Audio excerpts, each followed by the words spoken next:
Welcome everybody, we are back and we are live on the Reviewer Credits LinkedIn channel for another of our LinkedIn Live Ask Us Anything events. As always, my name's Gareth, still my name. I'm joined by my good friend Maria Machado. Maria, how are you doing today? Everything okay? Yeah, everything's fine.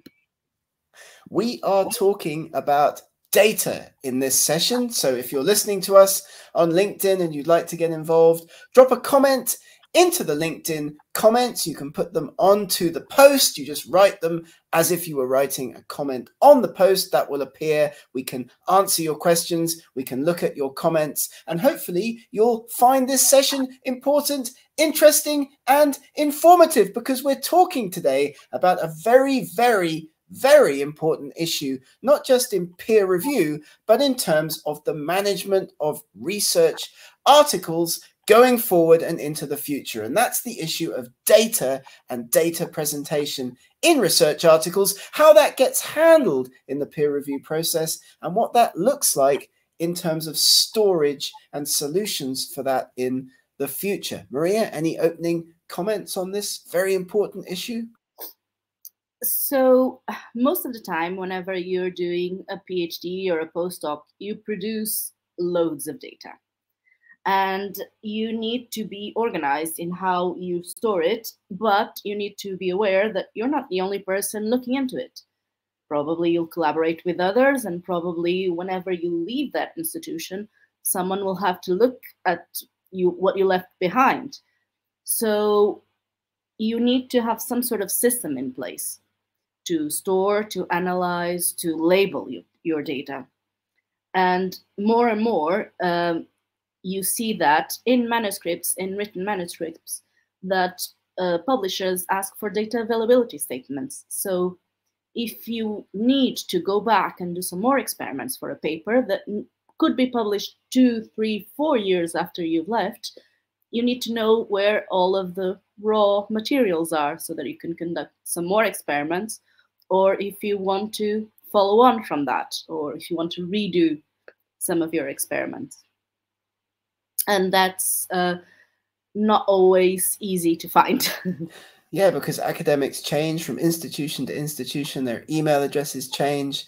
They might be moving from one job to the next. Generally, a very transient kind of employment, especially in early career stages. So data management can be a big issue, not just for researchers, but also in the peer review process. And we've got a bit of an explanation here about probably one of the most common ways that data is presented in research articles that go to peer review, and that's supplementary information. And I know, Maria, in your role as a peer reviewer checker and working with Cactus and all that kind of stuff, you've seen loads of this kind of thing coming through the peer review system. Supplementary information, do we actually really ever look at it as peer reviewers?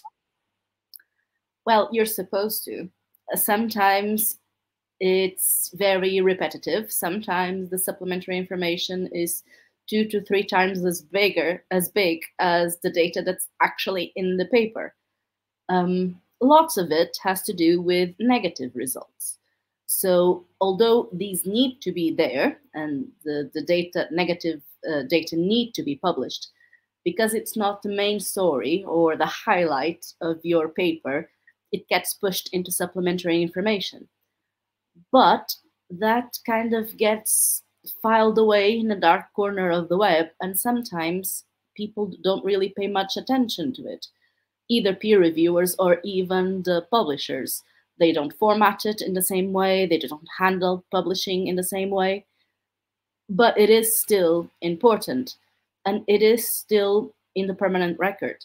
So sometimes those supplements are what make the basis for a subsequent article, a subsequent paper that you're going to publish. I used to work with a guy who used to say almost exactly that. And I'm not going to tell you on this live event which paper it is, but he used to say, well, we can just put that into the supplementary information. We can cite it later. So he would get comments back from peer review. And if the peer reviewers, let's say, didn't like something that he was saying, in the article, he'd say, okay, I've removed it from the main paper, but he would insert that kind of comment, that kind of information into the supplement, because he knew probably that the peer reviewer wasn't going to look all that carefully at the supplementary information. And that's a common concern in the peer review process. We've all seen those papers with huge, extensive data supplements, as Maria was just saying. Are they really getting looked at properly in the peer review process? They're often so extensive that they're reviewed superficially or not at all. Nature author guidelines, for example, that we've highlighted here, state that supplementary information is reviewed, but is that always the case? Maria, some more comments on this kind of thing? So, well, one of my main issues is that publishers like Nature and the more prestigious publishers will often push detailed methods and negative results to supplement. And that means that you don't get the full story. You don't understand how researchers went from one experiment to the next, because you don't have the follow through of their thought processes. So even if it is data not shown or supplementary data, this should still be something that peer reviewers look at, and look at as well as the main data. The problem is that sometimes, because those files are not handled in the same way by publishers, their quality is much lower, image quality is much lower, formatting is not consistent, and that is a detriment to the way you look at it, to the way you assess the quality of that data. So do you think we need guidelines? Do you think we need like standardized reporting guidelines, standardized guidelines for the way that publishers and peer reviewers handle data supplements? Do you think that would be a good step forward? I think there are things that are obviously supplements, like reporting checklist guidelines. Reporting guidelines, whenever you have a checklist like a CARE checklist or a CONSORT checklist, they need to go into supplementary files because they're not part of your story, but they are part of your submission. If you have questionnaires, for instance, and survey questionnaires, all of your survey questionnaires should be present in the paper that you submit. If you have extensive data sets that you've not completely analyzed, then that's a different thing altogether. And that's where I'm keen on data repositories and making your data publicly available. So this is the kind of thing that we're talking about. And we have an example here from a publication, which I'm not going to try to say because I don't think I can pronounce like half the words in the title of that particular article, but we have data supplements here. So this would be standard, right, in lots and lots and lots of online publications, of course, and we're forced as academics towards those journals that are shorter format. We all want to get our papers published in Nature and Science. Those are, by their nature, short format publications. Like if I get an article into Nature, it's going to be about 1,500 to 2,000 words in length, the main body of the article. But what am I going to do with all of the other information, all of the other data? In my field, lots of photographs, lots of field descriptions, maybe data sets where we've looked at the morphological measurements of a particular animal. We've got loads of data that support the conclusions that you're reading about in that short Nature paper. The rest of it's online. Maria? Yeah, and when some of it is online, then you need to think about, is it always going to be in the same place? Is your university or your affiliation at that stage always going to support storage of that information? Are all of those files readable by everyone, or do they need proprietary software to be read and to be analyzed?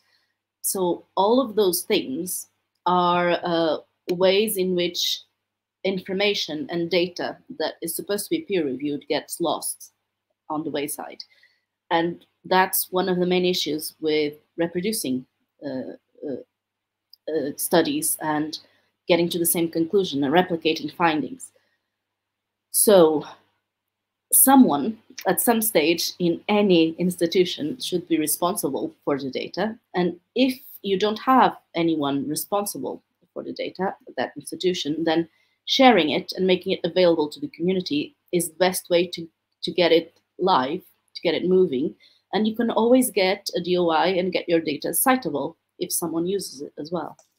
That was going to be my next question. And we've got some questions like, so what happens to all my data that I collected as a graduate student? What happens to all that data when I leave the university or when my funding finishes and I need to move on? Or what if my boss, my professor, my PhD supervisor, my mentor leaves? First question then is, who's responsible for maintaining all that data? I think you've kind of answered that a little bit in your previous response. But how can I do this? How can I share data in the most effective way? I mean, outside of just publishing it all in supplements to my peer-reviewed publications. So you can make your data sets publicly available and share. There are several data repositories that you can use. In the sciences, there's lots of data repositories for genetic sequencing, for the materials that you produce during your research as well. And even in this paper that you have the example there, you can see that although they do have supplementary materials and loads of supplementary data, they also have the data availability statement. So you can then deposit the sequences that you created or plasmids or in a data bank, in AdGene, in NCPI, and you can send whatever model you created to be deposited in the specific transgenic mouse model. One of the things that it was really important for me when I was doing my research is that all of the transgenic mouse models that I was crossing together and then getting to the point where the specific gene is knocked out in a specific tissue, they needed to be deposited somewhere. So all of the work that you had needed to be kept for future reference, or else you will just be depleting resources and live resources of live animals without much to show for it, without just one or two publications to show for it. And that's a lot of resources that you expended getting to the point where you could extract data from that piece of work. So the work itself is citable. And all of the data is available. So if somebody else wants to reproduce it in the future, or more immediately, if they want to check it when they're using it for the peer review process, they can access all of that data at the point of submission, potentially. So data repositories are a good idea, of course, but what is a data availability statement, Maria? Could you just explain that? We've got that question that's come in.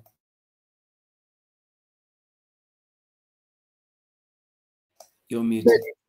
The data availability statement is basically something very small at the very end of the paper before the references that tell you that this data is available under the website such and such, on the data repository such and such, with the code such and such, or then that material is available upon request to the author or the corresponding author or whoever it is that's responsible for it.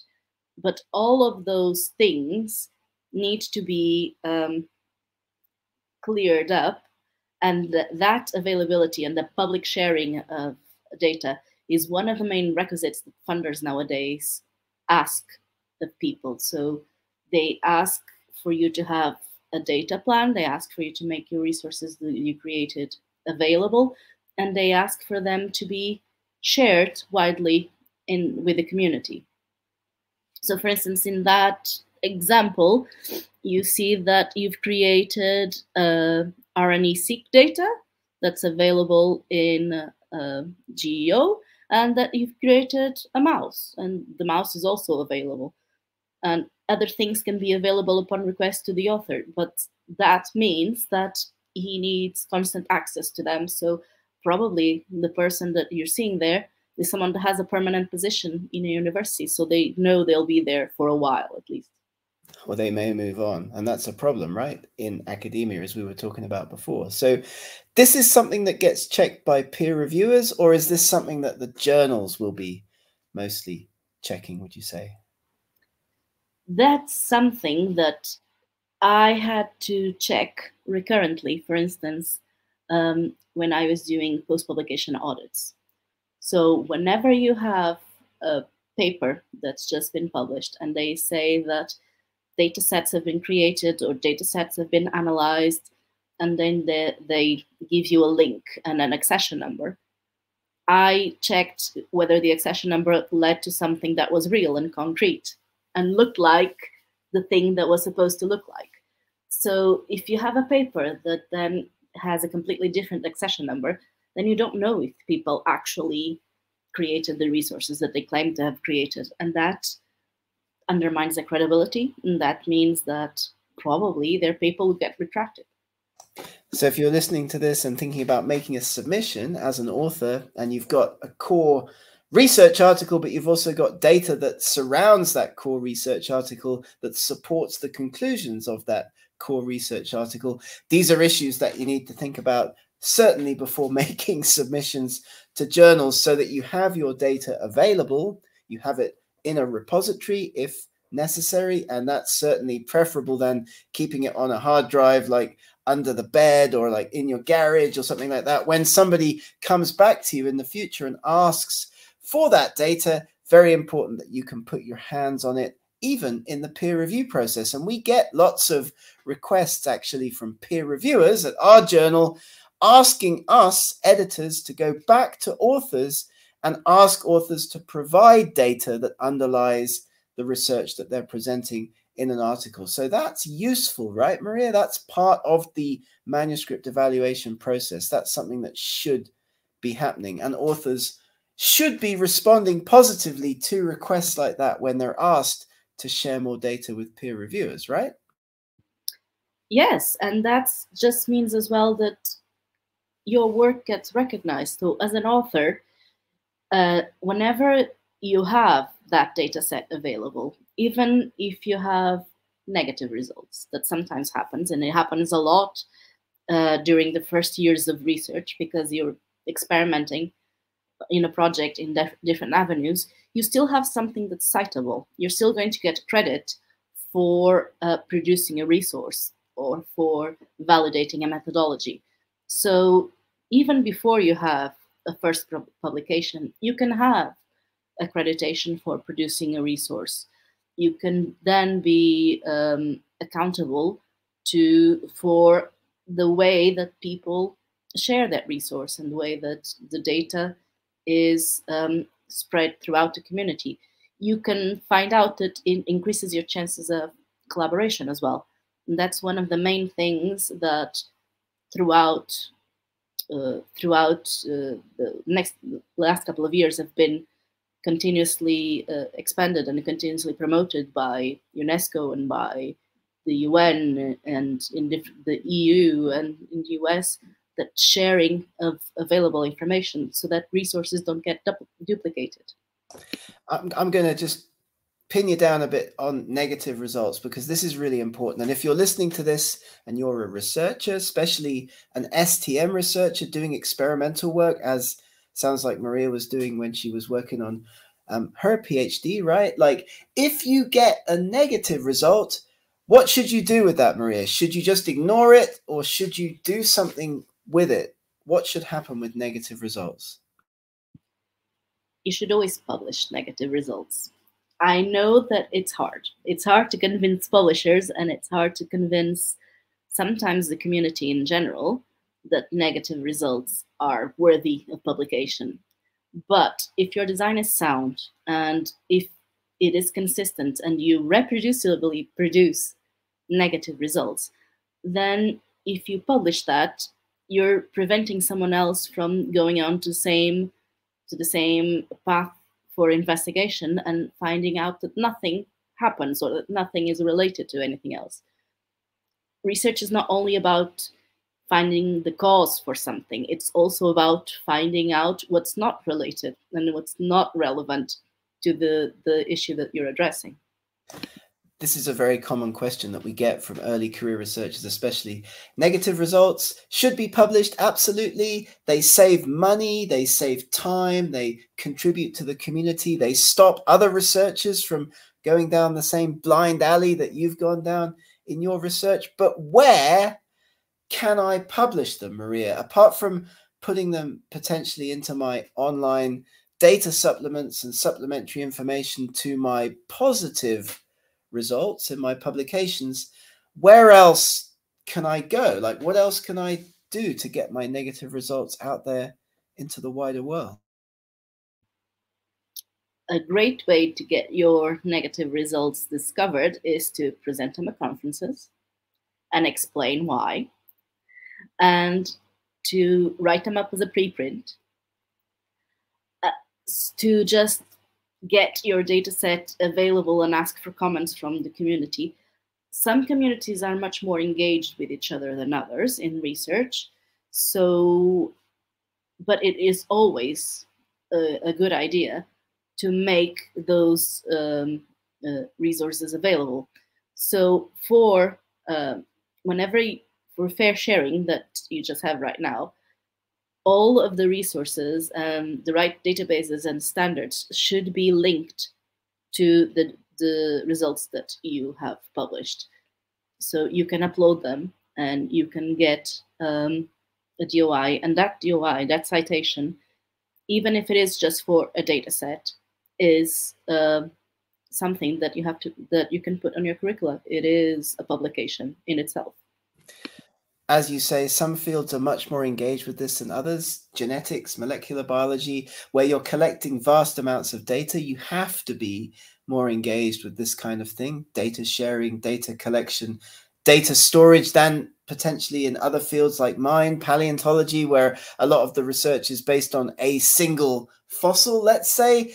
It's less of an issue, but there's still data that needs to be collected and shared. And yeah, we always strongly recommend researchers to preprint, in particular, those negative results, because that's a publication, that's a DOI, that's something that can be attributed to you as a community service, as a way of helping other researchers in your field to not go down that route that you've gone down as well. So do have a look at this resource if you're listening to this. This is a great resource for researchers, the fair sharing guidelines. We have some more comments on this, right, Maria, just to encourage people to get involved in this initiative? Yes, so a lot of the time, most of the funders will now ask you to specify the guidelines, and they will provide you with funding to deposit the data in some repositories, because that's seen as exactly as a service to the community. So that is something that, as a researcher, you are providing to other researchers. You are fostering collaboration. That's one of the things that it is most commented on grant proposals. So whenever you're a peer reviewer, apart from reviewing manuscripts, at some stage you'll probably be asked to review grant proposals as well. And those grant proposals are just wish lists of things that you want to do, and someone asking for Santa for money to do those things that you figured out are great. But if you've seen that somebody else has already done that, then you can base your proposal based on the negative findings of whoever it was. I now plan to do something else, which is look in a different direction or move the field forward in a different way. Fantastic. So that sounds like a topic for a future Ask Us Anything, like the difference between article and book peer review and grant peer review. That's something that we'll definitely be coming back to in the future, because it really is quite a different way of writing. It really is quite a different way of peer reviewing when you've got a grant proposal in front of you compared to a piece of primary literature. This one might be a little bit hard to read, but on here we've got some guidelines for peer reviewers dealing with data, dealing with methodological issues in academic research articles. So what tips would you give if someone's listening to this, Maria, and they've got a paper in front of them and they're about to start the peer review process? From a data methods perspective, what would some of the things to be looking at be as a peer reviewer? So the way that you handle your data and that you collate and present your data tells a lot to a reviewer of how considerate and how careful you are with it. So we've all seen lots of buzz from sometimes that images get duplicated, that fraudulent images get published, that they get twisted around, that you get the same image in different panels of a figure reporting different conditions. Those are the things that having data storage and data curation definite and defined before you submit your paper can prevent. You can say exactly that that figure is directly linked to that data point and that that image is directly linked to that conclusion. So that means that you are accountable to yourself and to others as well. Awesome, awesome. So, I mean, in terms of a summary of what we've talked about in our event today, I'd start off by saying data is critically important, of course, to all primary research, but it often doesn't get presented in a good way. It often doesn't get presented in a meaningful, reproducible way when researchers go ahead and submit articles into the peer review system. And I would add to that by saying that data that does accompany articles that pass into the peer review process may not get checked in the way that it should get checked by peer reviewers and editors. So part of what we're trying to do at Reviewer Credits with these events is raise awareness amongst the research community and in terms of the publishing and journal editorial and peer review communities on ways that this should be done, could be done, might be done, because of course we're all getting lots of requests for peer review all the time, and it's a daunting task. If you've got what looks like a short paper, a little article for Nature or Science, for example, it's just 2,000 words with a couple of figures, but then the online data that accompanies that paper is hundreds of pages, and I've certainly seen that in some of the papers that I've worked on as a peer reviewer. I'm not going to go and spend as much time on the data as I would do on the actual primary core part of the research paper. And this might be an area that could be AI potential for automation in the future, but let's see, let's come back to that maybe in a later event. Any closing comments from our event today, Maria? So just keep in mind that whatever you do, you're accountable for even in the future, that the data that you produce now can, and if it's good enough, will stand the test of time. So it'll be replicated, it'll be prodded, and people will refer back to it if you're careful and if you have done the correct steps to ensure that it's properly and ethically presented. Awesome. Well, thank you so much, Maria, for your participation today. It's great to see you again, as always. If you haven't had a look at reviewercredits.com and you're listening to this and you're a researcher, do check out reviewercredits.com. You can sign up for free. Takes just a few moments. If you've got an ORCID ID, which you should have, you can sign up even quicker because you can integrate your ORCID ID with your Reviewer Credits profile. And then when you get requests from journals to perform peer review, those come through the Reviewer Credits platform. You don't have to worry about whether the journal that's asking you to peer review is reputable or not. You can be matched to journals via your Reviewer Credits profile. And if you're listening to this and you're a publisher or a journal editor and you'd like help finding peer reviewers, verifying peer reviewers, certifying peer reviewers, educating and engaging peer reviewers, then Reviewer Credits is also the platform for you. Thank you very much, Maria. Have a great day. We'll see you in our next AMA event for reviewer credits. Bye-bye.